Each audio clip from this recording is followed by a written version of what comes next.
Hello everyone and welcome to my kitchen, my simple kitchen.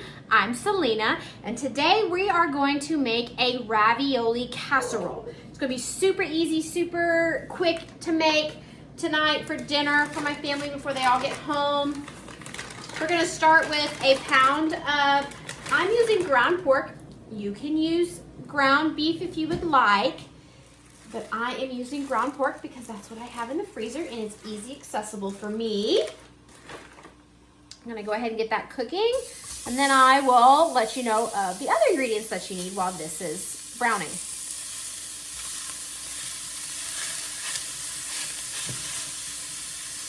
On top of this 1 pound of meat, like I said, you can use ground pork, ground beef, whatever you decide.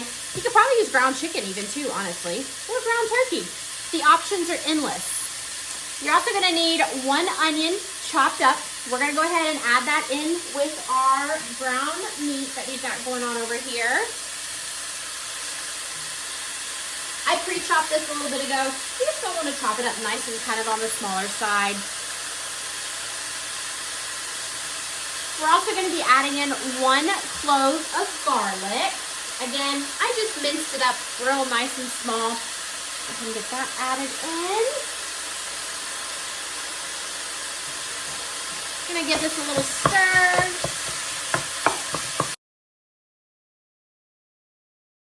While that's browning, we'll go ahead and continue with our list of ingredients.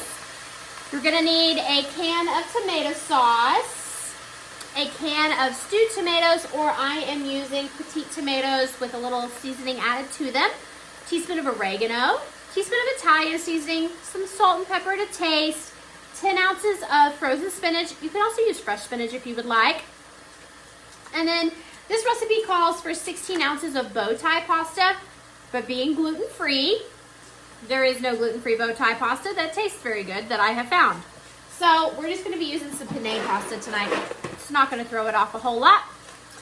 And then we need a 1/2 cup of Parmesan cheese, all nice and shredded, and a 1.5 cups of shredded mozzarella. Again, this is a ravioli casserole, so it's kind of a play on your normal raviolis. Let's give this another little stir. Looks like it's almost brown. Our meat is almost done cooking. We're gonna go ahead and get our oven preheating for us. We're gonna go 375 tonight. I've also got some water working on heating up over here for my pasta that we're gonna need to cook here in just a minute. I'm gonna go ahead and salt my water. It helps to keep those noodles from sticking together. Go ahead and move this out of the way.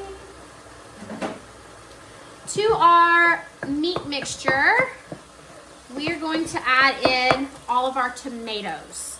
So we're gonna add in that can of either stewed tomatoes, or in my case, I'm using petite tomatoes with some garlic and olive oil kind of mixed in with that. Just gonna add a little bit more flavor to it. Add in our tomato sauce. We're gonna add in our oregano. It's supposed to be a teaspoon. We all know me, I don't measure. We're gonna add in a teaspoon of Italian seasoning. Again, we're giving it a good sprinkle. My husband says, I don't even know why I bought you measuring spoons, because you never use them. They're just pretty to look at, I guess. So we're gonna add some pepper, another teaspoon, or to taste, however you feel. A little bit of salt. Just kind of sprinkle that in there. I'm gonna give it a nice stir and get all of that stewing together to get all of those flavors combined. Oh, looks like our water for our pasta has started to boil.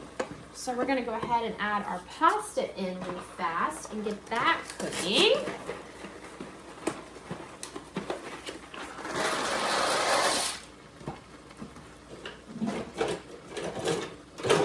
Go ahead and give this pasta a nice little stir just so it doesn't get stuck together. Give this a little bit of a stir. We're gonna turn down our meat and tomato mixture and kind of let it simmer for just a little bit, just to combine all of those flavors and get everything nice and incorporated. We're also gonna let our noodles cook for a few minutes, and then once those are done and once this has kind of cooked on medium, for probably about 10 minutes or so. We'll combine everything, throw it in the pan, but I'll show you guys how to do that. So we'll be back in just a second when everything's done cooking. Our pasta and our meat sauce has been cooking for right at about 10 minutes. Our meat sauce has gotten all nice and thick. All those flavors have gotten a chance to incorporate together and kind of blend and mellow and make it all nice and good. Our pasta looks like it's pretty much done. Gluten-free pasta, it's a little bit tricky. It will get yucky and soggy real fast. So you want to stop it as fast as you can from cooking because it's going to blow up and get nasty. You want it to be nice and soft, nice and al dente. I don't know another way to tell if pasta's done other than tasting a little bit of it. You can throw it against the wall. You can do the finger test, whichever you prefer, but that's my way. We're gonna go ahead and drain this real fast. With gluten-free pasta, to me it always tastes a little extra starchy compared to regular pasta that you would buy that is non-gluten-free. So I like to rinse my gluten-free pasta with cold water. One, it kind of slows that cooking process down, and it removes all that starch that you get off of that pasta. So we give it a little rinse, shake all the excess water off, and then we're gonna throw it into our meat sauce. Okay, kind of give that a little bit of a stir in there. And if you accidentally pull your pasta and it's not quite done, it's gonna continue cooking in the oven. So, shouldn't be that bad. We're gonna take our frozen spinach. And we're gonna cut this bad boy open.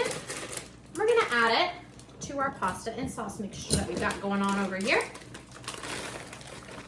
It's okay if it's still a little bit frozen. Not a huge ordeal. Let's get that a little, whoop, got a little spillage. Get that a little stir. Look at this. We are now making raviolis, casserole, healthy, because we added spinach. After we've got that spinach nice and stirred in there, like I said, if it's still slightly frozen, it's okay. The heat from the meat sauce, the noodles, and everything like that is gonna it's gonna continue thawing it. Now we are going to add our cup of Parmesan into our pasta mix.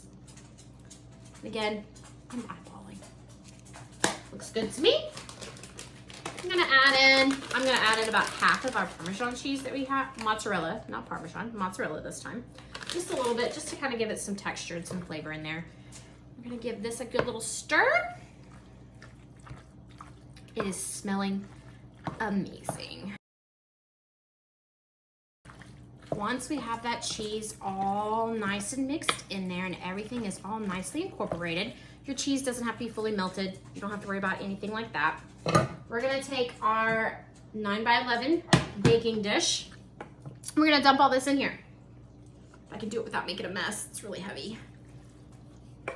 Get all of this good stuff out of our pan into this casserole dish. All right, set that pan aside. Spread everything out nice and even into this casserole dish. We're gonna be able to have leftovers from this for a couple days. Look at this, score. I'm not gonna have to cook for a couple days. Okay, then we're gonna take the rest of our mozzarella cheese. We're gonna sprinkle it across the top. Just a nice light sprinkling. You don't have to add a whole lot to it. Just because you already have that cheese mixed inside, you just for a little extra. Okay, let's throw this in the oven.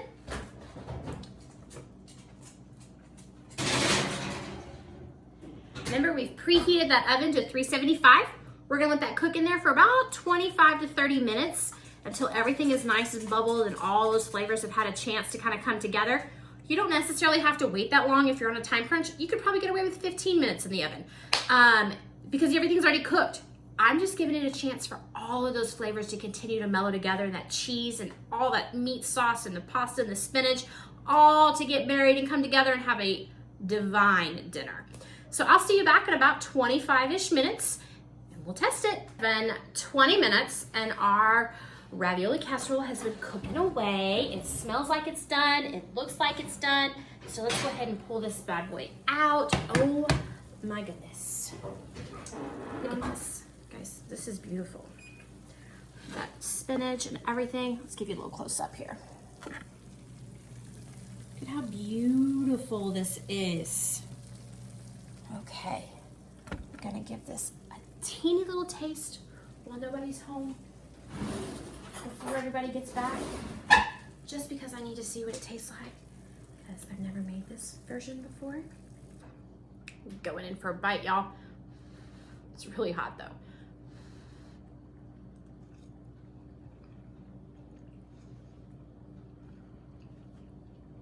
Guys, it literally tastes like a spinach ravioli. 100%. My goodness. I think my kids are even gonna eat this. I know the hubby's gonna eat it. All right, guys. Until next time, we'll see you later.